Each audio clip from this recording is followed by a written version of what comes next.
La partie la plus difficile est de sourire pendant qu'il vous efface. Je pratique ce sourire depuis 20 ans. J'ai souri quand ils ont acheté une nouvelle voiture à ma sœur, Jenna, pour son 16e anniversaire et que j'ai reçu une carte cadeau d'un grand magasin. Et j'ai souri hier soir au dîner. C'était un mardi. Ma mère a fait glisser une simple enveloppe blanche sur la table. 10 000 $, chérie, dit-elle à Jenna, un petit quelque chose pour la nouvelle maison. J'ai regardé ma sœur l'ouvrir. J'ai senti cette froideur familière se répandre dans ma poitrine. Puis mon père s'est tourné vers moi, la fourchette à mi-chemin de sa bouche. « Tu gères toujours ces petits appartements, Alyssa ?» a-t-il demandé. Il n'était pas cruel. Il était juste aveugle.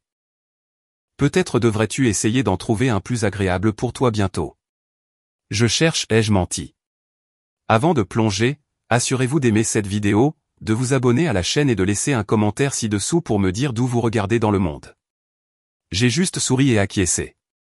Ma voix était stable, mais sous la table, mes mains étaient fermement serrées. Elles étaient encore douloureuses d'avoir signé mon nom encore et encore pendant 2 heures cet après-midi. Ils voyaient leur fille calme, stable et sûre. Ils n'avaient aucune idée que je venais de vider toutes mes économies, de parier tout ce que j'avais sur un seul morceau de papier, et d'allumer une allumette qu'ils ne verraient pas tant que le feu ne serait pas trop grand pour être ignoré. Être l'enfant négligé ne se produit pas d'un seul coup. Ce n'est pas un seul événement bruyant. C'est une décoloration lente. Ce sont 1000 petits moments qui vous apprennent à vous taire. Vous apprenez à parler doucement parce que votre voix ne fait qu'écho dans l'espace qu'il laisse vide. Vous apprenez à sourire pendant que quelqu'un d'autre reçoit les applaudissements parce que votre sourire est le seul réconfort que vous allez obtenir. Vous apprenez à être la plus facile, la plus pratique, celle qui n'a besoin de rien. Toute ma vie a été construite sur cette leçon. J'étais la fille aux cheveux bruns et aux yeux tranquilles. Ma sœur, Jenna, était la blonde, bruyante et riante. C'est elle qu'il voyait. J'étais celle qui se fondait dans le papier peint. Quand j'avais 12 ans, j'ai passé 3 mois sur un projet d'exposition scientifique. C'était une ville modèle construite à partir de zéro avec des circuits fonctionnels et de minuscules lampadaires. J'ai soudé chaque connexion moi-même.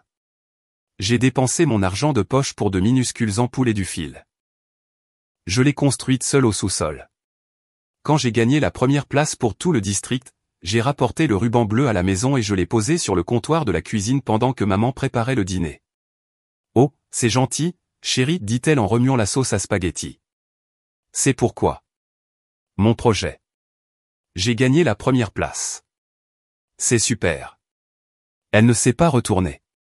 Quand papa est rentré à la maison, je lui ai montré. Il a regardé le ruban, puis la boîte contenant mon projet. Eh bien, dit-il en tapotant le plastique, au moins, on sait que tu es doué de tes mains. C'est une compétence utile. Doué de tes mains.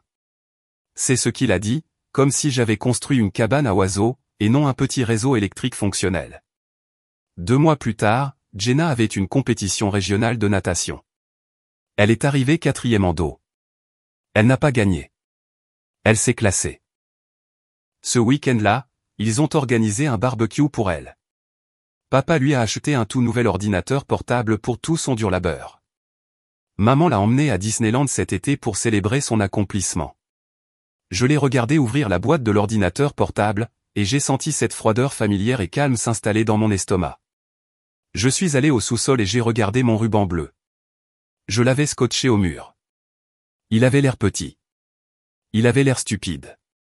C'est à ce moment-là que j'ai appris la vérité. Mes réalisations étaient de l'artisanat. Celles de Jenna étaient des succès. Mon travail acharné était utile. Le sien était du talent. Ce schéma nous a suivis toute notre vie. Quand le moment est venu d'aller à l'université, j'ai étudié dur. J'ai obtenu une bourse d'études complète à l'université d'État. J'étais si fier. Je me suis dit, ça, ils devront le voir. C'est de l'argent réel. C'est une vraie réussite. Je les ai fait asseoir et je leur ai dit. J'ai obtenu une bourse complète. Elle couvre tout. Les 4 années. Mon père a hoché la tête, et il a semblé soulagé. C'est pratique, Alyssa, a-t-il dit. Très intelligent. Ça nous économise beaucoup d'argent. Bonne fille. Économise de l'argent. C'était ma réussite. 1 an plus tard, Jenna a postulé à une école d'art privée à Chicago. Les frais de scolarité étaient de 40 000 $ par an. Elle voulait étudier le design. Elle a été admise, mais sans bourse.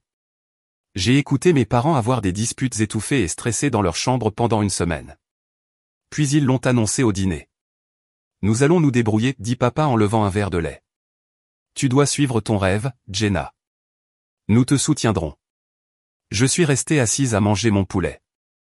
Ma bourse pratique n'était pas pour mon rêve. Elle était pour leur budget. Le rêve coûteux et peu pratique de Jenna était quelque chose pour lequel ils allaient se sacrifier. Ils ont contracté une deuxième hypothèque sur la maison pour payer pour elle, pour son rêve. Personne ne m'a jamais demandé quel était mon rêve. Je ne pense pas qu'ils y aient jamais pensé. J'étais juste la pratique, celle qui était douée de ses mains. Après l'université, j'ai obtenu un emploi d'assistante de location dans un grand complexe d'appartements. J'ai travaillé dur. J'ai appris à gérer les locataires mécontents. J'ai appris à gérer les budgets, à programmer l'entretien et à lire un contrat de location à l'envers et à l'endroit. En 2 ans, j'ai été promu gestionnaire immobilier. J'avais 24 ans et je dirigeais un immeuble de 300 logements. Je leur ai parlé de la promotion. Ma mère a souri. Oh, chérie, c'est merveilleux. Est-ce qu'il y a de bons avantages sociaux? Papa a hoché la tête. Gestionnaire immobilier. C'est un bon travail stable. Les gens ont toujours besoin d'un endroit où vivre. Un travail stable. Jenna, qui avait abandonné l'école d'art après 2 ans, a obtenu un emploi de coordinatrice des médias sociaux dans une boutique locale. Elle prenait des photos de vêtements et les publiait sur Instagram. Elle a juste un bon œil, disait maman à ses amis au téléphone. Elle est dans le marketing. Elle est tellement créative. C'est comme ça que ma vie a toujours fonctionné. Leurs éloges avaient un horaire et mon nom n'y figurait jamais. J'étais le machiniste qui travaillait dans l'obscurité pour m'assurer que les lumières fonctionnaient. Jenna était la star debout sous les projecteurs et mes parents étaient au premier rang en train de lancer des roses. Alors, quand j'ai décidé d'acheter un immeuble, je savais au fond de moi que je ne pourrais jamais leur dire. Si je leur disais, mon père dirait que c'était risqué. Il me dirait que je m'embarquais dans quelque chose de trop grand pour moi. Ma mère me demanderait si c'était sûr. Il trouverait un moyen de minimiser mon rêve.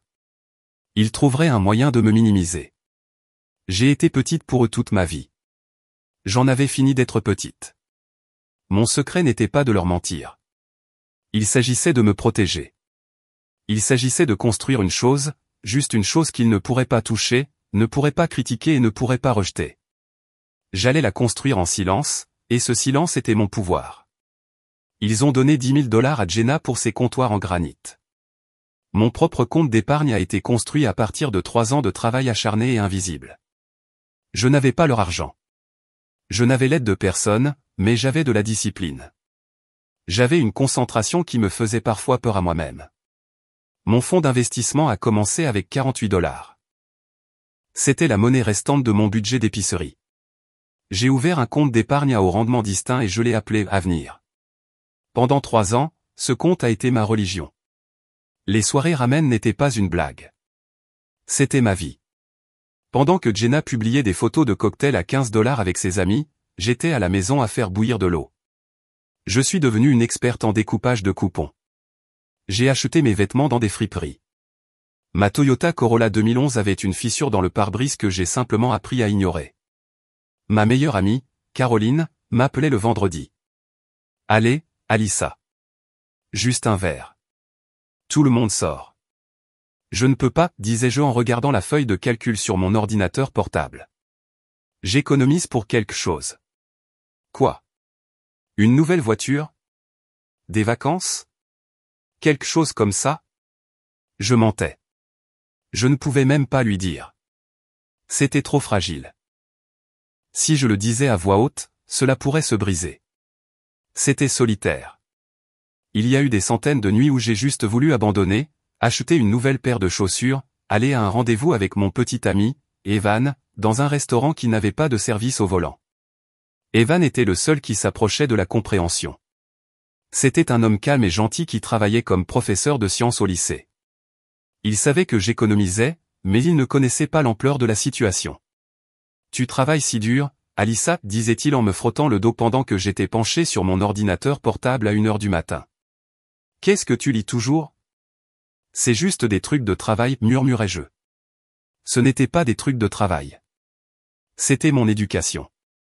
Je n'ai pas seulement économisé de l'argent. J'ai étudié.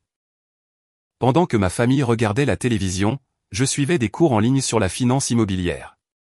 J'ai lu des livres sur le droit immobilier. J'ai appris ce que sont l'amortissement et les rendements des flux de trésorerie. J'ai appris la différence entre une bonne affaire et un gouffre financier. J'ai appris que la peinture écaillée effrayait la plupart des acheteurs, mais que c'était bon marché à réparer. J'ai appris que les problèmes de fondation étaient un trou noir qui engloutirait tout votre argent. En tant que gestionnaire immobilier, j'avais un avantage secret. Je connaissais les coûts réels. Je savais exactement combien coûtait un nouveau chauffe-eau. Je savais combien un plombier facturait à l'heure. Je savais quel locataire payait toujours à temps et ce qu'il fallait poursuivre. Mon père considérait mon travail comme une impasse. Je le voyais comme une éducation gratuite. J'étais payé pour apprendre à être propriétaire. Après 3 ans passés à vivre comme un fantôme, j'ai vérifié mon compte futur. Mes yeux se sont brouillés. Il indiquait 22 450 $. J'avais réussi. C'est alors que la recherche a commencé. J'ai passé toutes les nuits sur des sites immobiliers. Je ne cherchais pas une maison. Je ne cherchais pas des comptoirs en granit ou des dressings. Je cherchais des chiffres qui fonctionnaient. Le duplex sur Pine Street est apparu un mardi. Il était laid. Les photos de l'annonce étaient sombres et floues. La description était une phrase. 2 logements, a besoin de TLC. C'est pourquoi il était si bon marché. 89 000 $. Je m'y suis rendu pendant ma pause déjeuner. Le quartier était plus ancien, rempli de familles ouvrières. La maison était recouverte d'une peinture bleue décolorée et écaillée. Le porche avant s'affaissait un peu, mais j'ai fait le tour à l'arrière. J'ai regardé les fondations. C'était de la brique solide. J'ai regardé le toit. Les bardeaux étaient vieux, mais ne se recourbaient pas. J'ai regardé les compteurs électriques. 2 compteurs séparés. Bien. Je suis retourné à mon bureau et j'ai fait les calculs. Je les ai faits jusqu'à ce que je puisse les citer dans mon sommeil: prix d'achat, 89 000 $, mon acompte, 20%, 17 800 $. Mes économies, 22 450 $. Il me restait 4 650 $ pour les frais de clôture et les réparations immédiates. C'était serré. C'était terriblement serré. J'ai appelé l'agent immobilier. Je voudrais voir les logements. Un logement était vacant. C'était un désastre. La moquette était tachée et la cuisine sentait la vieille graisse. L'autre logement était occupé par une locataire de longue date, Maria. Elle payait 700 $ par mois. L'agent a dit qu'elle était toujours à l'heure. Donc 700 $ de Maria. Le logement vacant, une fois que je l'aurais nettoyé et que j'y aurais mis une nouvelle moquette, pourrait également rapporter 700 $. Loyer total 1400 $ par mois. Mon hypothèque avec les impôts fonciers et l'assurance coûterait environ 750 $ par mois. Il restait 650 $. J'ai budgétisé 150 $ pour les réparations, 100 $ pour les coûts importants futurs comme ce toit, 100 $ pour la vacance au cas où un logement resterait vide. Mon bénéfice net, mon revenu passif serait de 300 $ par mois. Ce n'était pas une fortune, mais c'était un début. C'était 300 $ par mois pour lesquels je n'avais pas à travailler. C'était une machine. Ce soir-là, j'ai appelé la banque et j'ai obtenu ma lettre de préapprobation. J'ai appelé l'agent immobilier, Lisa Martin. Elle a semblé surprise quand je lui ai dit que je voulais faire une offre. « Vous êtes une première acheteuse ?» a-t-elle demandé, sa voix sceptique. « Oui, ai-je dit. Mais je ne suis pas une première gestionnaire. Je sais ce que je fais. » J'ai rédigé l'offre. 85 000 $. Tout en espèces? Non, je me suis arrêté. Je ne pouvais pas offrir tout en espèces. J'avais besoin du prêt. J'ai offert 85 000 $ avec mon acompte de 20%. Ma main tremblait tellement que je pouvais à peine taper. C'était chaque dollar que j'avais. Chaque nuit tardive, chaque non, je ne peux pas sortir. Tout sur ce seul pari. La voix de mon père était dans ma tête. C'est risqué, Alissa. Tu n'es qu'une gestionnaire. Qu'est-ce que tu sais de la propriété? J'ai fermé les yeux. J'ai pensé au chèque de 10 000 $ de Jenna. J'ai pensé à mon ruban bleu dans le sous-sol. J'ai ouvert les yeux. J'ai joint la lettre de préapprobation. J'ai appuyé sur envoyer. Le bruit de l'email quittant ma boîte d'envoi était le bruit le plus fort que j'ai jamais entendu. Je me suis assise dans mon fauteuil dans l'obscurité de mon appartement bon marché. Mon cœur battait la chamade. Allons-y, ai-je murmuré à la pièce vide. Les semaines suivantes ont été une sorte d'enfer spécial. Le vendeur a fait une contre-offre à 87 500 $. J'ai accepté. Puis est venue la souscription. La banque voulait tout. D'où viennent ces 22 000 $, m'a demandé l'agent de crédit au téléphone, sa voix plate. Je les ai économisés, ai-je dit. Vous les avez économisés sur votre salaire? Il avait l'air de ne pas me croire. Oui, j'ai les relevés bancaires. 3 ans de relevés. J'ai dû les lui envoyer. 3 ans de ma vie minuscule, disciplinée et ennuyeuse. 3 ans de 200 $ par-ci, 500 $ par-là. Quand il l'a finalement approuvé, il a dit, eh bien, vous êtes très économe. Il a dit l'économe mais j'ai entendu bizarre. Le jour de la clôture, je me suis réveillé avant mon réveil. Je ne pouvais pas manger. J'ai mis mon chemisier chic, celui que j'avais acheté dans une friperie, et je me suis rendu au bureau des titres. Le bureau sentait le café rassis et le papier. C'était une pièce grise sans fenêtre. L'agent de clôture était une femme qui ne souriait pas. Le vendeur était un vieil homme qui avait l'air fatigué et triste de laisser partir la propriété. Mon agent, Lisa, était là et avait l'air joyeuse.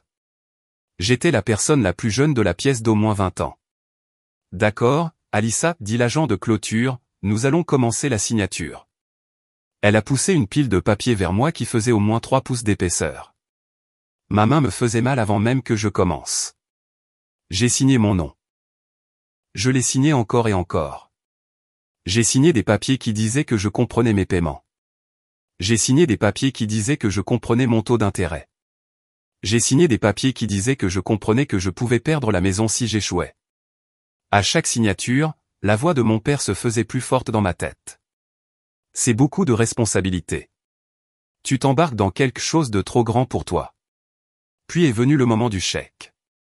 J'étais allé à la banque ce matin-là et je leur avais demandé de faire un chèque de banque pour mon acompte et mes frais de clôture. 22 174 $. Toutes mes économies disparues. Tout. J'ai fait glisser le chèque sur la table. Le vieil homme fatigué l'a pris. L'agent de clôture a tamponné un dernier morceau de papier. Elle a levé les yeux vers moi et pour la première fois, elle a souri. C'était un petit sourire réel. Félicitations, Madame Crane, dit-elle. Vous êtes maintenant propriétaire, Madame Crane. Pas Alissa, pas chérie, Madame Crane. Je pense que j'ai arrêté de respirer. Le vendeur m'a tendu une seule clé en laiton à l'ancienne. Lisa, mon agent, a applaudi. Vous avez réussi. J'ai juste hoché la tête. Je ne pouvais pas parler. Je suis sorti de ce bureau sous la lumière vive du soleil. Le monde avait l'air différent. Les arbres avaient l'air plus nets. Je suis monté dans ma vieille Toyota et je suis resté assise là pendant 1 minute entière à tenir la clé dans ma main. Elle était chaude de la main du vendeur. Je me suis rendu directement au duplex, mon duplex. Je me suis garé au bord du trottoir. Je l'ai juste regardé. La peinture bleue écaillée, les buissons envahis, le porche légèrement tordu. Il était laid, et c'était la chose la plus belle que j'ai jamais vue. Je suis sorti de la voiture. J'ai sorti mon téléphone. Je me suis tenu sur le trottoir et j'ai pris une photo. Sur la photo, je suis juste une femme fatiguée avec des cheveux crépus à cause de l'humidité. Je ne souris pas exactement. C'est plus comme un regard de choc, mais je tiens la clé. J'ai ouvert mon téléphone sur le groupe de discussion familiale. C'était la première chose qui est apparue. Le dernier message était de Jenna, une photo de sa nouvelle cafetière à 300 $. Mon pouce planait au-dessus du bouton de pièce jointe de la photo. Je pourrais l'envoyer. Je pourrais écrire, devinez ce que je viens de faire? Je pouvais presque entendre leur réponse. Ma mère, oh, Alissa, ce quartier a l'air rude. Est-ce que c'est sûr? Mon père, un duplex? C'est beaucoup de travail. Es-tu sûr de savoir ce que tu fais? L'as-tu fait inspecter? Jenna, Burke, cette couleur. Il ne verrait pas la victoire. Il ne verrait que le risque. Il ne verrait pas les chiffres. Il ne verrait que la peinture écaillée. J'ai fermé l'application. J'ai remis le téléphone dans ma poche. Cette victoire était la mienne, pas la leur. J'ai monté les marches du Porsche, j'ai mis la clé dans la serrure et j'ai ouvert la porte du logement vacant. L'odeur de vieille graisse et de moquette rassis m'a frappé.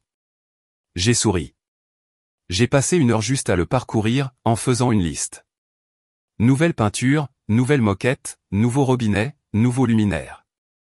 Alors que je partais, la locataire de l'autre logement, Maria, est sortie sur sa partie du Porsche. C'était une femme plus âgée avec un visage gentil et fatigué. Bonjour, dit-elle. Elle avait l'air méfiante. L'agent a dit que la maison était vendue. Salut, ai-je dit en m'approchant. Je suis Alyssa Crane. Je suis la nouvelle propriétaire. Elle m'a regardé de haut en bas. J'étais dans mon chemisier bon marché et j'avais probablement une tache sur le visage. Vous êtes la nouvelle propriétaire, a-t-elle demandé. Je le suis, ai-je dit. Mais vous pouvez juste m'appeler Alyssa. Elle a hésité. L'évier dans ma salle de bain, dit-elle comme si elle me testait, il goûte depuis 6 mois. Le dernier gars, il n'arrêtait pas de dire qu'il allait le réparer. Il ne l'a jamais fait. J'ai hoché la tête. Laissez-moi voir. Elle m'a laissé entrer dans son appartement. Il était propre et confortable. L'évier de la salle de bain goûtait.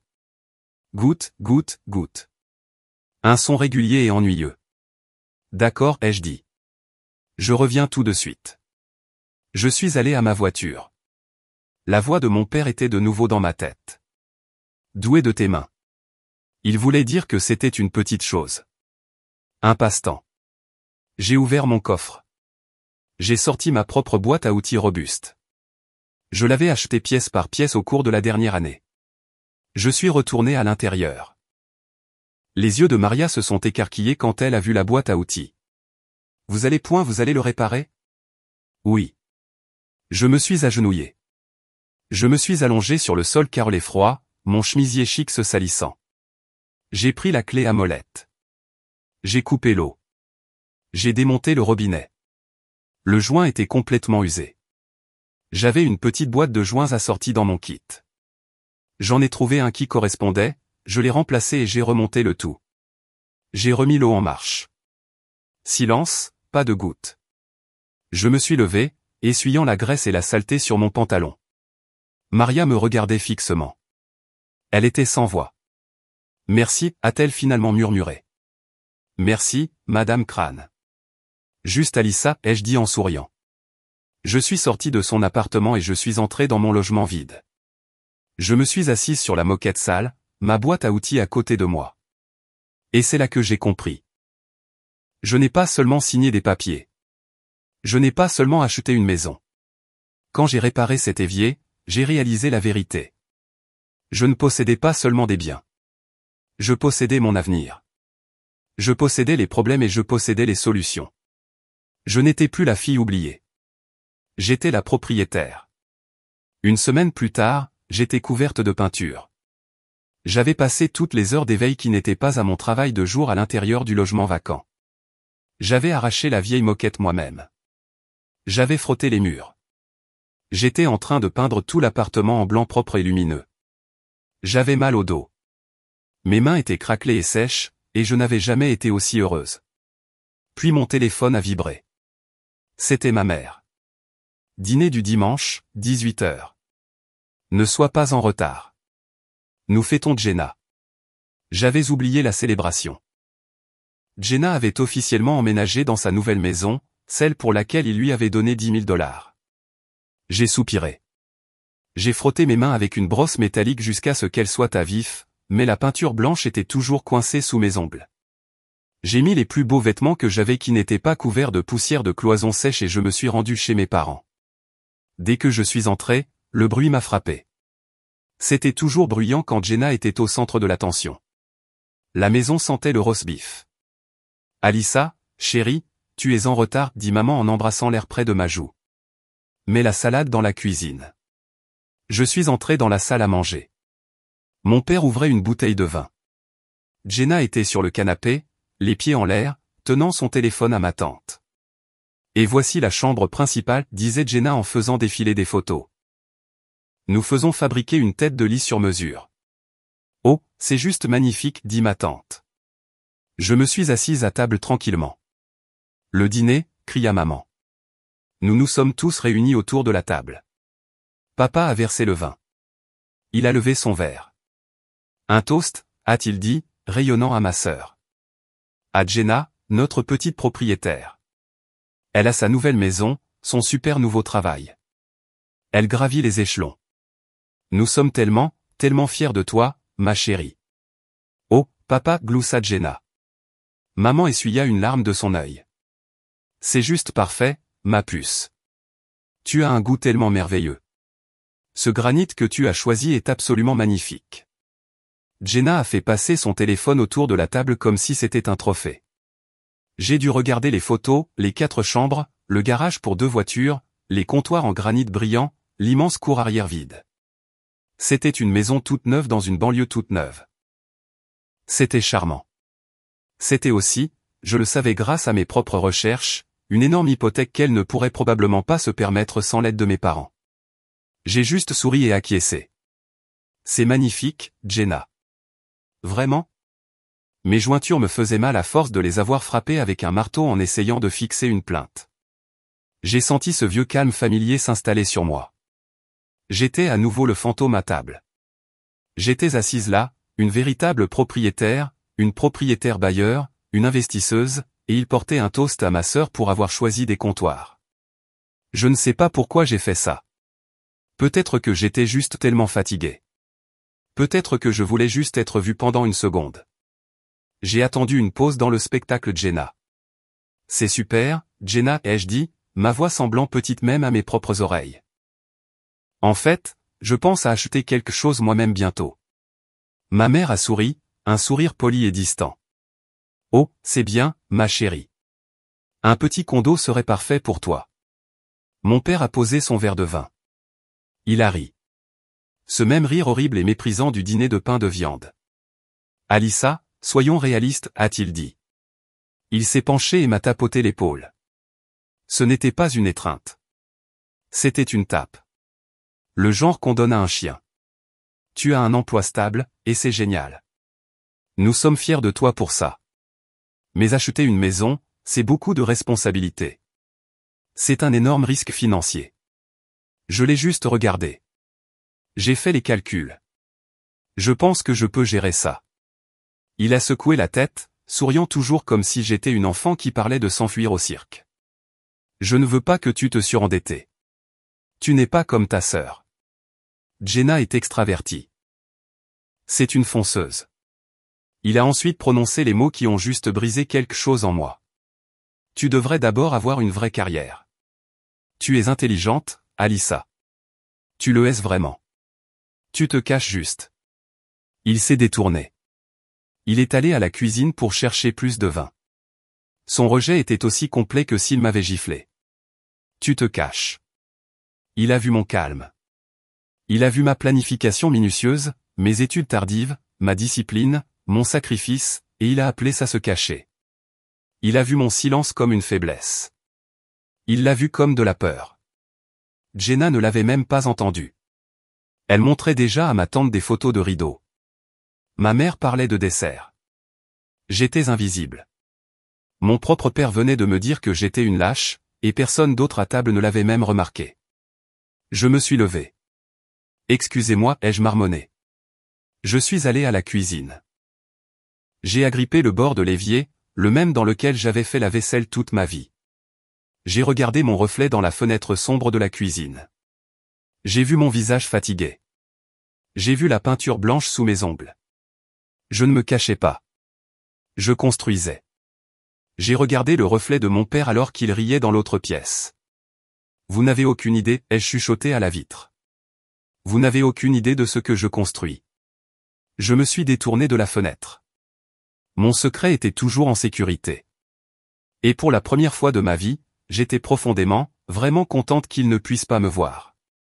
Leurs applaudissements étaient bon marché. Leur validation ne valait rien. Mon duplex était réel. La peinture sur mes mains était réelle. Le chèque de loyer qui serait dans ma boîte aux lettres la semaine prochaine était réel. J'ai pris une profonde inspiration, j'ai affiché mon vieux sourire familier et je suis retourné à table pour manger mon dessert. Ce dîner du dimanche a été un tournant.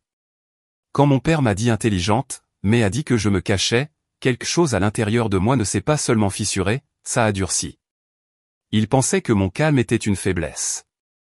J'allais le laisser croire ça. Je suis retourné dans mon appartement vide et peint, et j'ai fait un vœu. Je ne leur demanderai jamais rien. Ni d'argent, ni d'aide, ni de leur approbation. Leurs opinions ne faisaient plus partie de mon plan d'affaires. Le travail était brutal. J'étais propriétaire avant d'être gestionnaire, et j'étais gestionnaire quand j'étais censé dormir. J'ai trouvé mon premier locataire pour la nouvelle unité, un jeune couple qui commençait sa vie. Le jour de leur emménagement, ils ont payé leur dépôt de garantie et le premier mois de loyer de $400. Je l'ai mis à la banque, et mon compte futur, que j'avais renommé mon fonds pour le toit, n'était plus vide. Avec le loyer de Maria ajouté, j'avais $2100. La machine était en marche. Ma vie est devenue un simple schéma répétitif. Réveil à 6 heures. Aller à mon vrai travail en tant que gestionnaire immobilier de 7 heures à 16 heures. Me changer dans ma voiture. Aller à ma propre propriété de 16 heures à 22 heures. J'ai appris à faire des choses que je n'aurais jamais cru pouvoir faire. J'ai appris à poser des cloisons sèches un samedi frustrant. Les nouveaux locataires de l'unité 1 avaient une petite fuite de la salle de bain à l'étage. Cela a laissé une vilaine tache brune de 3 pieds sur le plafond de leur salon. J'aurais pu embaucher quelqu'un pour $500. Mon fonds pour le toit m'a regardé et j'ai dit, non. J'ai regardé 8 heures de vidéos YouTube. J'ai acheté une feuille de cloison sèche, un pot de mastic et du ruban adhésif. Ma première tentative a été un désastre. Le mastic était grumeleux. Le ruban a fait des bulles. Je me suis tellement énervé que j'ai fait un trou dans une autre partie du mur. Je me suis assise par terre, couverte de poussière blanche, et j'ai pleuré. J'étais tellement fatigué. J'étais tellement seul. Je ne pouvais pas appeler mon père et lui demander « Comment ça marche ?» Je ne pouvais pas appeler Jenna. Je devais juste m'asseoir là et comprendre. J'ai pris une profonde inspiration, j'ai gratté toute cette pâte grumeleuse et j'ai recommencé encore et encore. Dimanche soir, c'était correct. Ce n'était pas parfait, mais c'était réparé. Je l'ai poncé. Je l'ai peint. Quand les locataires sont rentrés à la maison, ils ont levé les yeux et ont dit « Waouh, ça a l'air super, Alissa. » Ça n'avait pas l'air super. Ça avait l'air passable, mais c'était fait. Et ça m'a coûté $40, pas $500. J'étais non seulement doué de mes mains, mais je devenais forte de mes mains. J'ai mémorisé les codes de zonage de Nashville. J'ai appris ce qui rendait une propriété non conforme. J'ai appris les servitudes et les limites de propriété. J'ai appris à parler aux plombiers et aux électriciens. Et j'ai appris à ne pas les laisser me rabaisser. La première fois qu'un électricien a essayé de me faire payer pour du liquide de clignotant, je l'ai juste regardé fixement jusqu'à ce qu'il arrête de rire et me donne le vrai devis. Chaque dollar de profit est allé dans le fond pour le toit. Mon profit de $300 par mois est devenu $400. Au fur et à mesure que je réduisais mes coûts d'entretien, mes locataires étaient heureux parce que lorsqu'ils appelaient, je me présentais souvent en 20 minutes avec ma propre boîte à outils. Ils payaient leur loyer à temps. La machine continuait de tourner. 8 mois après ma première signature, mon fonds pour le toit a atteint $12 000.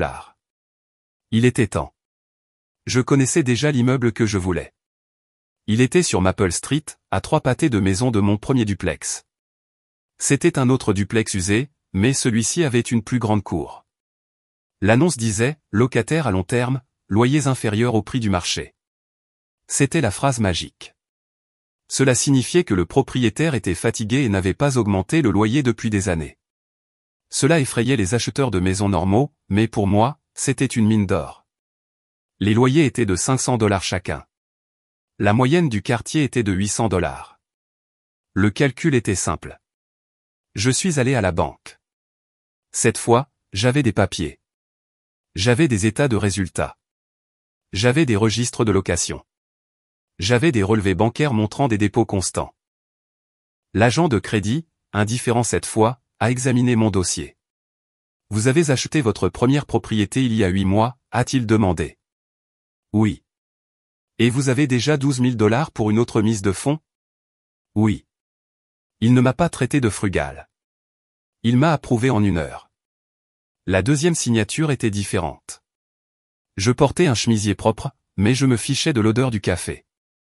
J'ai signé la pile de papier d'une main ferme et stable. Je connaissais tous les formulaires. Je savais ce à quoi je m'engageais. Cela a pris 40 minutes. J'ai fait glisser le chèque sur la table, j'ai serré la main du vendeur et je suis sorti avec les clés. Je possédais maintenant 4 unités. Duplex 1, Pine Street, profit, 400 $ par mois. Duplex 2, Maple Street, était à rénover. J'ai informé les locataires existants que j'allais rénover, mais que j'aimerais qu'ils restent. J'ai réparé leurs éviers qui fuyaient et peint leurs portes d'entrée. Ils étaient tellement reconnaissants qu'ils ont accepté une augmentation de loyer à 700 $. C'était toujours en dessous du prix du marché, mais c'était de bons locataires. Ma nouvelle hypothèque était de 850 $. Le nouveau loyer était de 2400 $. Mon nouveau profit était de 550 $.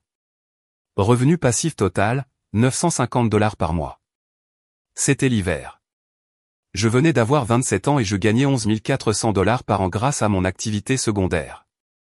Mon travail de jour me payait 42 000 $ par an. Mon empire gagnait déjà un quart de mon salaire. Je me suis assise dans ma voiture devant le duplex de Maple Street. Il faisait froid et j'ai regardé mon souffle embuer la vitre. J'avais 780 $ sur mon compte courant personnel. J'étais riche en propriété et pauvre en liquidité, mais je l'avais fait. Le lendemain, je suis entré dans le bureau de mon patron à la société de gestion immobilière. « Puis-je vous parler ?» ai-je demandé. « Bien sûr, Alissa. »« Qu'est-ce qui se passe ?» ?»« Je pose ma démission de 2 semaines. » Il m'a regardé fixement. « Quoi ? Avez-vous reçu une autre offre ? Nous pouvons l'égaler. Vous êtes ma meilleure gestionnaire. » Non, ai-je dit, et j'ai souri. C'était le premier vrai sourire heureux que j'avais eu depuis 1 an. Je vais travailler pour moi-même. J'ai acheté quelques propriétés. Il est temps de gérer les miennes. Sa mâchoire s'est décrochée. Vous avez acheté des propriétés comme des immeubles d'appartements. Juste quelques duplex, ai-je dit.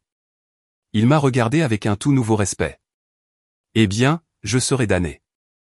Je suis sorti de ce bâtiment 2 semaines plus tard, et je n'y suis jamais retourné. J'étais terrifié. Je venais de quitter mon bon emploi stable. Je n'avais pas d'assurance maladie. Je n'avais pas de 401K. J'avais 4 unités locatives et un profit de 950 $ par mois. J'ai appelé Evan ce soir-là, ma voix tremblant. Je l'ai fait. J'ai quitté mon emploi. Quoi, a-t-il dit, sa voix pleine de choc. Alissa, ça va ? Tu es sûr ? Je suis terrifié, ai-je dit, riant un peu. Mais ça va. Je suis une investisseuse à temps plein maintenant. Il est resté silencieux pendant un moment. Tu sais ce que tu construis, Alissa, a-t-il dit doucement. Tu construis un empire invisible. Personne ne peut même le voir. Mais c'est réel. Je sais, ai-je dit, regardant par ma fenêtre. J'appelle ça la paix. Ma nouvelle vie avait un rythme différent. C'était plus difficile, mais c'était la mienne. Mon travail n'était plus dans un bureau. Mon travail était de grimper sur un toit sous la pluie pour réparer une fuite. Mon travail était d'apprendre à caroler un sol de salle de bain parce qu'un entrepreneur m'a proposé un devis de 2000 $, et je savais que je pouvais le faire pour 300 $. Mon travail était des tableurs, des comptes bancaires et un travail physique constant et acharné. J'étais ma propre patronne. J'étais aussi mon propre plombier, peintre, comptable et thérapeute. Et ma famille n'en avait toujours aucune idée. Pour autant qu'ils sachent, j'étais toujours Alissa qui travaille dans des appartements. Je ne les ai jamais corrigés. Quand j'ai quitté mon emploi, je leur ai juste dit que j'avais réduit mes heures à temps partiel. C'était un mensonge, et c'était la seule façon de me protéger. Leur rejet était un mur derrière lequel je me cachais. Je dirigeais une petite entreprise en croissance. J'étais une femme de 27 ans avec un portefeuille immobilier d'une valeur de plus de 170 000 $. Et quand j'allais au dîner du dimanche, j'étais toujours la fille invisible et pratique. Le schéma de ces dîners n'a jamais changé. Il a juste empiré. Jenna était la star. Elle avait été promue à son emploi dans une boutique. Elle était maintenant la directrice principale du marketing des médias sociaux. Elle a tellement d'instinct, disait papa, levant son verre à table. Il le disait à chaque fois. On ne peut tout simplement pas enseigner ça. Elle sait juste ce que les gens veulent voir. Jenna s'en imprégnait. C'est honnêtement tellement stressant. Papa, nous lançons notre nouvelle collection de printemps, et je dois coordonner 3 influenceurs différents. Et le tapis que j'ai commandé pour mon salon, c'est la mauvaise nuance de beige. C'est un désastre. J'ai dû le renvoyer. J'étais assise là, les mains brutes et douloureuses sous la table. Mes mains me brûlaient parce que j'avais passé toute la journée précédente dans le vide sanitaire du duplex de Maple Street à réparer un tuyau cassé. J'avais de la boue dans les cheveux que je n'avais pas pu complètement laver.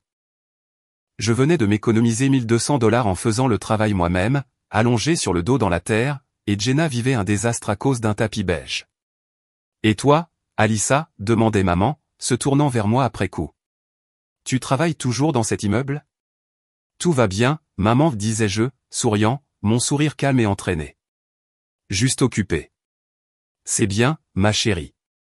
Et elle se tournait directement vers Jenna. Maintenant, parle-moi des rideaux que tu regardais. Je me contentais de m'asseoir là et de verser le vin. J'écoutais. J'acquiesçais. Et à l'intérieur, quelque chose de nouveau se produisait. Ce n'était plus de la colère. Ce n'était pas de la douleur. C'était de la distance. Je vivais dans un monde différent du leur. Ils s'inquiétaient des tapis beiges.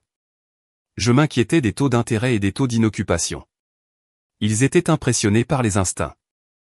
J'étais impressionné par les flux de trésorerie. Ils n'avaient aucune idée de ce que je faisais parce qu'ils ne m'avaient jamais, pas une seule fois, posé une vraie question. Ils n'ont jamais demandé, Alyssa, qu'est-ce qui te passionne? Ils n'ont jamais demandé, quels sont tes objectifs? Ils n'ont jamais demandé, qu'est-ce que tu construis? Ils voyaient juste ce qu'ils voulaient voir, Jenna, la brillante, la pétillante, et Alyssa, la terne, la stable. J'avais quelque chose de mieux que leurs applaudissements. J'avais mes chiffres, 2 duplex, 4 locataires, un profit stable et fiable de $950 par mois, et le fonds pour le toit grossissait à nouveau. Les $950 par mois y retournaient directement. Mes dépenses personnelles étaient minimes. Je vivais toujours dans mon appartement bon marché. Je conduisais toujours ma vieille voiture. J'étais propriétaire, mais je vivais comme une étudiante. Mon empire invisible grandissait, et ma famille complimentait toujours le granit. Un soir, la dissonance cognitive, le fossé entre leur monde et le mien, est devenu un canyon. J'étais au dîner. Jenna parlait de son nouveau petit ami. Il était consultant. Mon père était très impressionné. Mon téléphone a vibré dans ma poche. J'ai ignoré ça. Il a vibré à nouveau. Et encore. Excusez-moi, ai-je dit, me levant. Je suis allé aux toilettes et j'ai regardé mon téléphone. C'était Maria, ma première locataire. Message, Alyssa. Le chauffage est éteint. Il fait tellement froid. Message, s'il vous plaît appelez-moi. Le bébé gèle. Message, est-ce que tu viens? Mon sang s'est glacé. C'était en février. Il faisait -7 degrés Celsius dehors. J'ai couru hors de la salle de bain, j'ai attrapé mon manteau et mon sac à main. Je dois y aller, ai-je dit, en marchant vers la porte. Quoi? Ma mère avait l'air insultée. Nous allons prendre le dessert. Alyssa, qu'est-ce qui ne va pas? Cessez le travail, ai-je dit. Une urgence, a soupiré mon père. Il avait l'air déçu. Tu vois, Alyssa, c'est ce que je veux dire. Tu es toujours sur le coup pour quelqu'un d'autre. Tu laisses cette société de gestion te marcher dessus. Tu n'auras jamais une vraie carrière si tu cours toujours pour régler les problèmes des autres. Ces mots m'ont touché. Régler les problèmes des autres. Vous avez raison, papa, ai-je dit, en fermant mon manteau à glissière. Je dois aller régler un problème. Je suis sorti par la porte. Je n'ai pas dit au revoir. Je suis arrivé à Pine Street en 10 minutes. La chaudière était morte. Maria et son mari étaient blottis dans le salon avec leur bébé, tous en manteau. Je suis tellement désolé, ai-je dit. Je vais réparer ça. J'ai passé 4 heures dans ce sous-sol glacial. J'étais au téléphone avec un technicien HVAC d'urgence, un homme qui m'a patiemment expliqué comment rallumer la veilleuse et vérifier le thermocouple. Il s'est avéré qu'il s'agissait d'une simple pièce de $30. À 23 heures, la chaudière s'est mise à ronronner. De l'air chaud a commencé à souffler dans les conduits. Maria a pleuré. Elle était tellement soulagée. Elle a essayé de me payer. Absolument pas, ai-je dit. Je suis juste désolé que ça m'ait pris autant de temps. Je suis rentrée chez moi couverte de suie et de crasse, grelottant. Mon téléphone a vibré. C'était un message de ma mère. Message, je suis très déçu de toi. Tu as été très impoli ce soir. Je me suis garé sur le bord de la route. J'ai regardé le message et j'ai commencé à rire. J'ai ri jusqu'à ce que les larmes coulent sur mon visage. Ma famille était déçue de moi pour avoir été impoli, et j'étais ici dans le froid pour garder une famille au chaud. Je n'étais plus leur fille. Pas vraiment. J'étais une chef d'entreprise. J'avais 2 duplex, 4 locataires et un revenu stable. J'avais ma boîte à outils. J'avais mes tableurs. Et je n'avais aucune validation de leur part. Pour la première fois, j'ai réalisé que je n'en avais pas besoin. Je n'en avais pas besoin du tout. Mon système fonctionnait. Les $950 par mois de mes 2 premières propriétés s'accumulaient plus vite que prévu. Ma vie était une boucle, réparer, louer, économiser. J'avais 28 ans.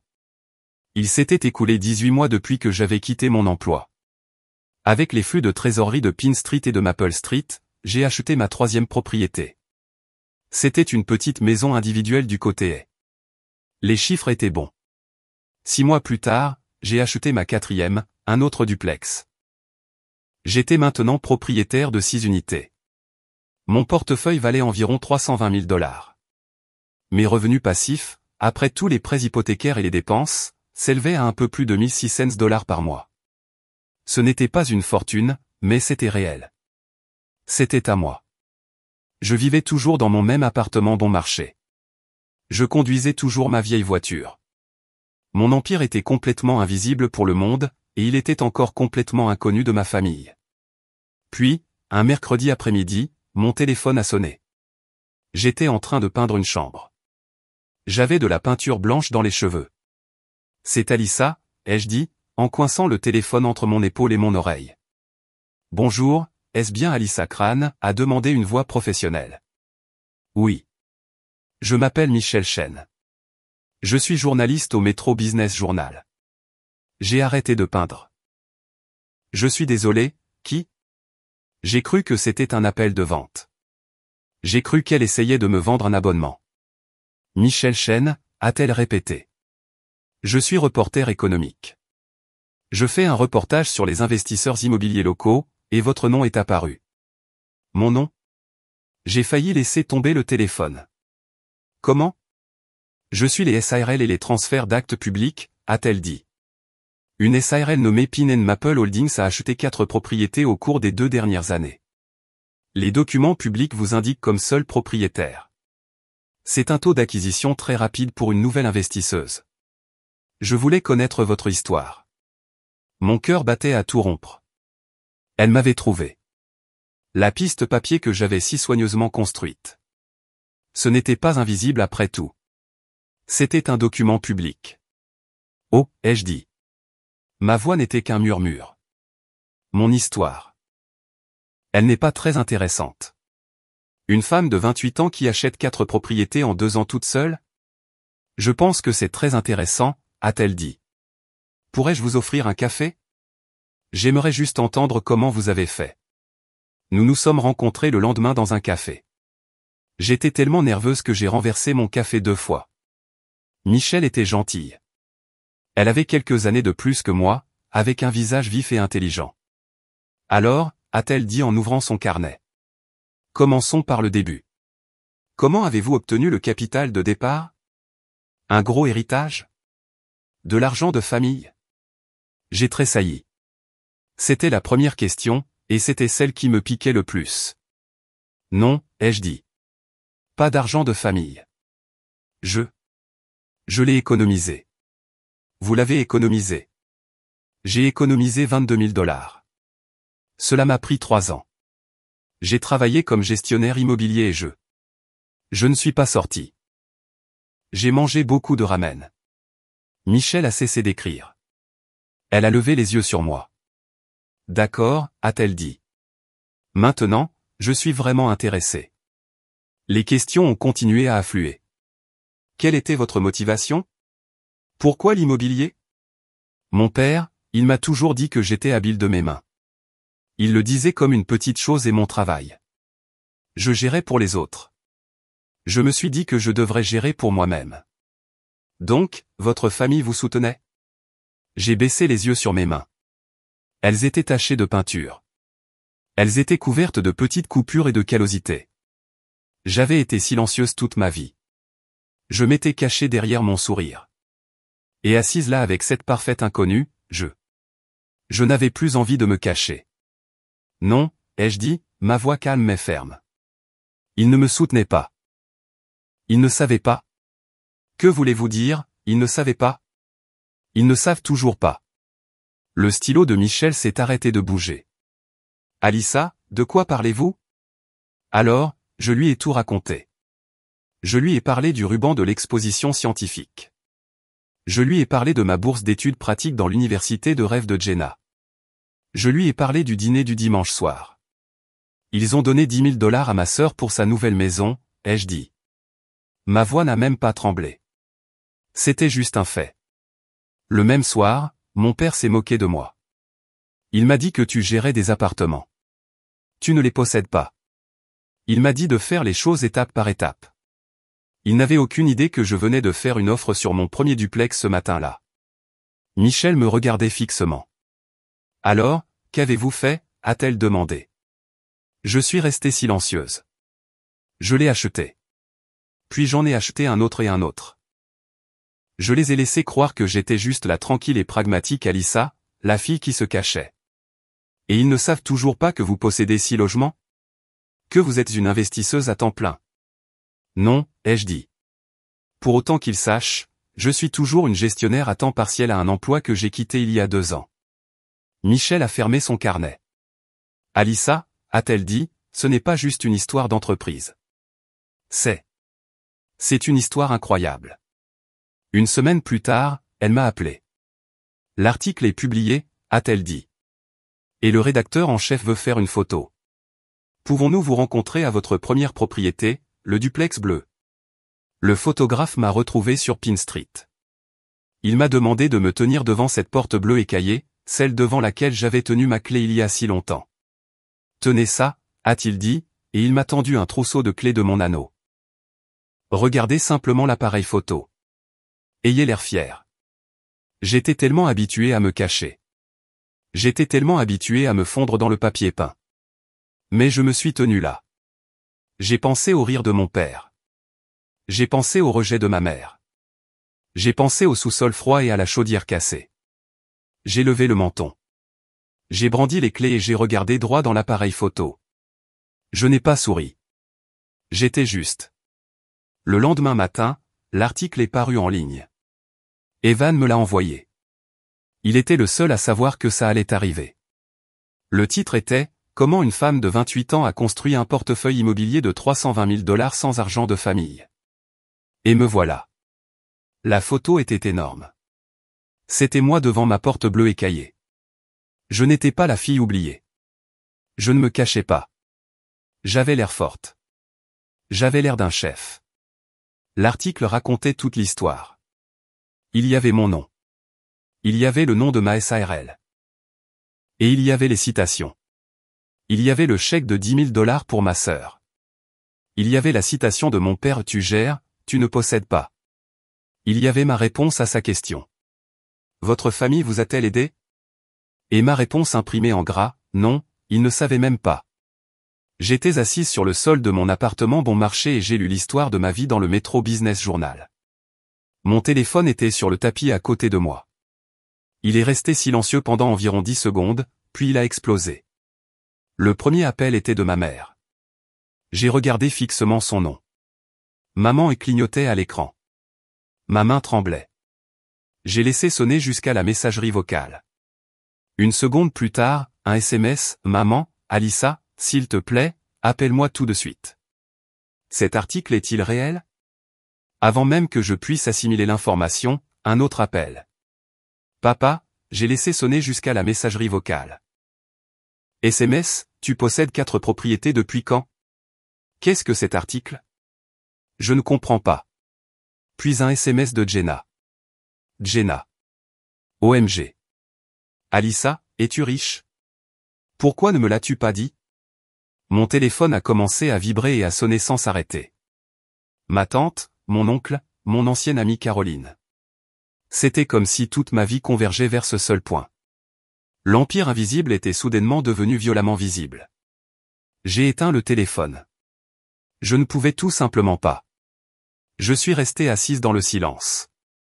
La bombe avait explosé. Le secret était dévoilé. J'étais terrifié.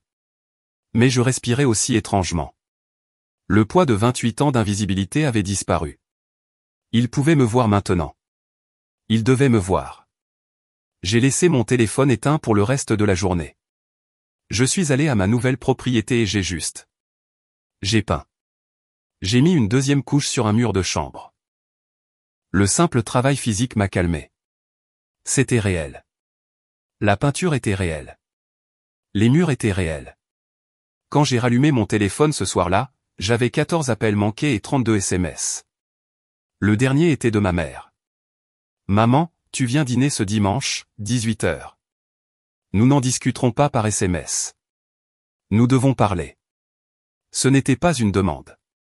C'était une convocation. Toute la semaine a été une agonie. J'avais mal au ventre chaque fois que je mangeais. Evan m'a proposé de venir avec moi. Je peux être là, a-t-il dit en me tenant la main.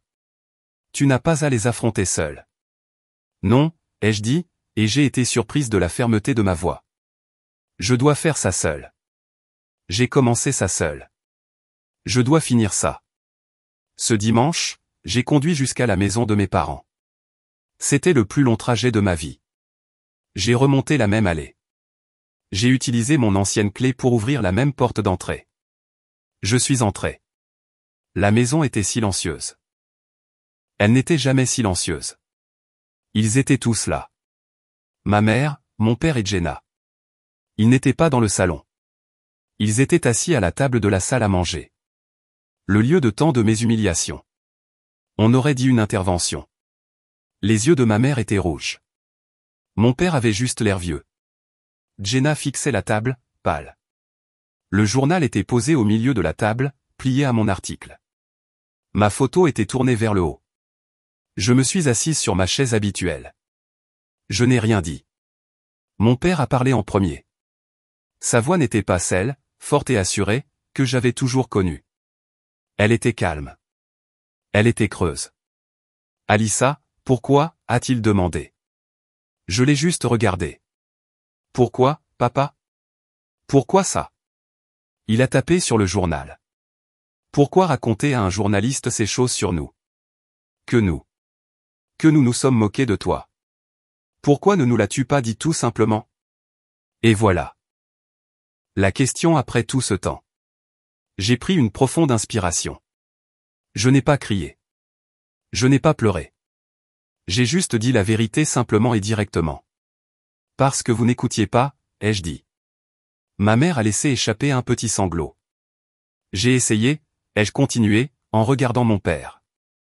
Ce soir-là, le soir où tu as donné le chèque à Jenna, j'ai essayé de te dire que je regardais une propriété. Et tu t'es moqué de moi. Tu m'as dit que je gérais les choses. Je ne les possède pas. Tu m'as dit de faire les choses étape par étape. Tu m'as dit que je me cachais. Tu te souviens avoir dit ça, papa? Il m'a regardé fixement. Je pouvais voir le souvenir se réveiller sur son visage. Il se souvenait. J'ai dit ça, a-t-il murmuré. Il a baissé les yeux sur ses mains. Je l'ai dit, mais je pensais que tu étais coincé. Je pensais que tu avais juste peur du monde. Je pensais que tu te cachais. Je ne me cachais pas, papa, ai-je dit, ma voix douce. Je travaillais. J'économisais. J'étudiais. Vous ne pouviez tout simplement pas le voir. Il a finalement levé les yeux sur moi. Et la fierté, la fanfaronnade avait disparu. Il avait juste l'air brisé. Tu n'étais pas coincé, a-t-il murmuré comme s'il s'en rendait compte pour la première fois. Tu étais en train de construire. Ma mère a finalement craqué. Elle a mis sa tête dans ses mains et a juste pleuré. Pas des sanglots forts et dramatiques, juste les larmes calmes et horribles du regret. Nous sommes tellement fiers de Jenna, a-t-elle finalement dit en essuyant ses yeux. Elle a toujours été si bruyante. Elle a toujours eu tellement besoin. Elle avait toujours des problèmes ou avait besoin de quelque chose. Et toi, tu as toujours été si facile, Alyssa. Tu étais si bonne. Tu étais si capable. Tu n'as jamais rien demandé. Elle m'a regardé, ses yeux implorants. Nous avons juste arrêté de regarder. Nous avons juste supposé que tu allais bien. Nous ne t'avons pas vu, chérie. Nous ne t'avons pas vu du tout. Et je suis tellement désolé. J'ai juste hoché la tête. Je l'ai entendu, puis la plus grande surprise. Jenna. Elle n'avait pas dit un mot. Elle a repoussé le journal. C'est $10 000, a-t-elle dit doucement, sans me regarder. J'en avais besoin. J'étais fauché. Je n'aurais pas pu signer pour la maison sans ça. Mon travail. Ce n'est pas ce que vous croyez. Ma maison. J'arrive à peine à payer les mensualités. J'ai $20 000 de dette de carte de crédit juste pour la meubler. Elle a finalement levé les yeux, et ses yeux étaient remplis d'une nouvelle émotion brute. Ce n'était pas de la jalousie. C'était de l'admiration. Tu construisais de vraies choses, a-t-elle dit. Tu construisais des actifs. Tu construisais une entreprise. Je faisais juste de la frime. J'achetais juste des trucs à mettre sur Instagram. Elle a pris une inspiration tremblante. Es-tu vraiment riche? Non, Jenna, ai-je dit. Je ne suis pas riche. Je suis juste en sécurité. Tout mon argent est dans les bâtiments. Je vis toujours dans mon même appartement. La pièce était à nouveau silencieuse. Le pouvoir pendant 28 ans avait été de leur côté de la table. Il était avec la voix tonitruante de mon père, l'inquiétude anxieuse de ma mère et le projecteur brillant de Jenna. Maintenant, le pouvoir était juste au milieu de la table. Il était dans la vérité. J'ai regardé ma famille brisée, aveugle et désolée. La colère que j'avais nourrie pendant si longtemps. Elle avait disparu. Je ne me sentais pas triomphante. Je me sentais juste légère. Le contour était correct. Pour la première fois de ma vie, je n'avais besoin de prouver quoi que ce soit. Ils ont enfin regardé, et ils m'ont enfin vu. Les semaines qui ont suivi ce dîner ont été une nouvelle sorte de silence. C'était un silence maladroit et prudent. Ma mère m'a appelé non pas pour me parler de Jenna, mais pour s'enquérir de moi. Comment se passe ta journée, Alyssa? Elle demandait. Est-ce que tu travailles sur une de tes maisons? Oui, maman, ai-je dit. Je pose du carrelage dans une cuisine. Oh, disait-elle. C'est merveilleux. Fais attention. C'était un début. Mon père m'a envoyé un SMS. Je regardais ma facture de taxe foncière, a-t-il écrit. Elle me semble élevée. Sais-tu quelque chose sur la façon de faire appel? C'était sa façon de dire « Je te respecte. Je te considère comme une experte. » Je lui ai renvoyé les informations par SMS. Jenna était la plus silencieuse. Mais un soir, elle m'a envoyé un SMS. Puis-je t'inviter à prendre un café? Je veux te poser des questions sur les budgets. J'ai répondu, j'aimerais ça. Le monde était différent. J'étais la même, mais le monde était différent. Quelques semaines plus tard, j'ai signé pour ma 5e propriété. C'était une petite maison de 2 chambres, ma signature la plus facile à ce jour. J'avais économisé la compte de 20% entièrement grâce aux bénéfices des 4 autres. La machine fonctionnait parfaitement. Je suis allé à la maison ce soir-là. Les locataires n'emménageaient pas avant une semaine. Je me suis tenu dans le salon vide. Le soleil se couchait et la lumière se répandait à travers les fenêtres, attrapant le verre, faisant danser les particules de poussière. C'était magnifique. J'ai sorti mon téléphone. J'ai pris une photo des clés dans ma main avec la lumière du coucher de soleil en arrière-plan. Et j'ai fait quelque chose que je n'avais jamais fait auparavant. J'ai ouvert mon compte personnel de médias sociaux. Pas mon compte professionnel, le mien. J'ai posté la photo, et j'ai écrit une légende. J'ai réfléchi à ce qu'il fallait dire. J'aurais pu être en colère. J'aurais pu dire, regardez-moi maintenant. Mais je ne l'ai pas fait. J'ai juste écrit la vérité. Légende, j'ai commencé avec rien d'autre qu'un rêve et un compte d'épargne. Pas de raccourci, pas de permission, juste du travail. Je l'ai posté. C'était la première fois que je revendiquais publiquement mon succès. J'ai mis mon téléphone dans ma poche et j'ai simplement profité du coucher de soleil. Quelques minutes plus tard, il a vibré. C'était un commentaire de ma mère. Maman, tellement fière de toi, ma chérie. Je l'ai toujours été. Même quand je ne l'ai pas montré correctement. J'ai lu le commentaire. Je l'ai toujours été. C'était un mensonge. Bien sûr, elle ne m'avait pas vu, mais c'était aussi. C'était sa vérité. C'était la vérité dont elle avait besoin de croire. C'était le mieux qu'elle pouvait faire. Et alors que j'étais assise dans cette maison vide, j'ai commencé à pleurer. J'ai glissé le long du mur et je me suis juste assise sur le sol et j'ai pleuré.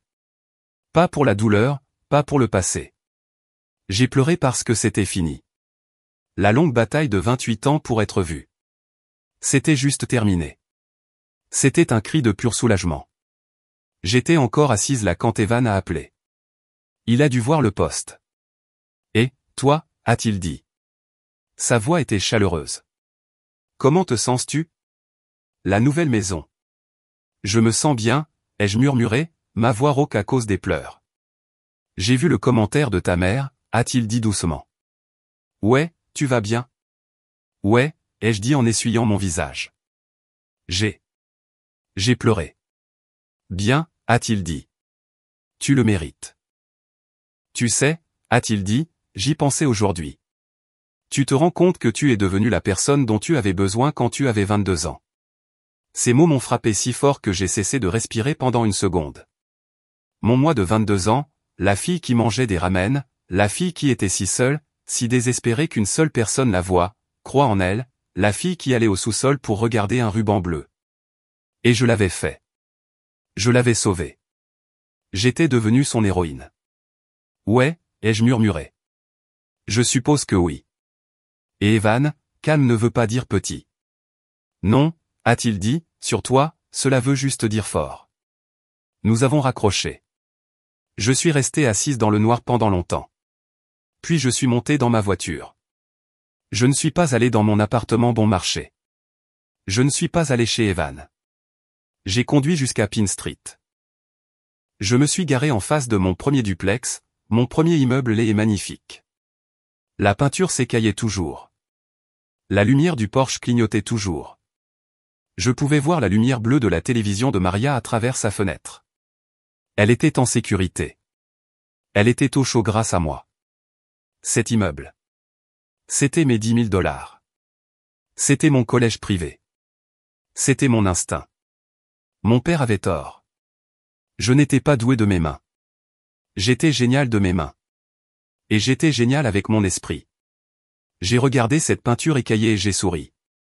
Je n'avais plus besoin de leurs applaudissements. Je n'avais même pas besoin, ai-je réalisé, de leurs excuses. Le travail suffisait. Les chiffres suffisaient.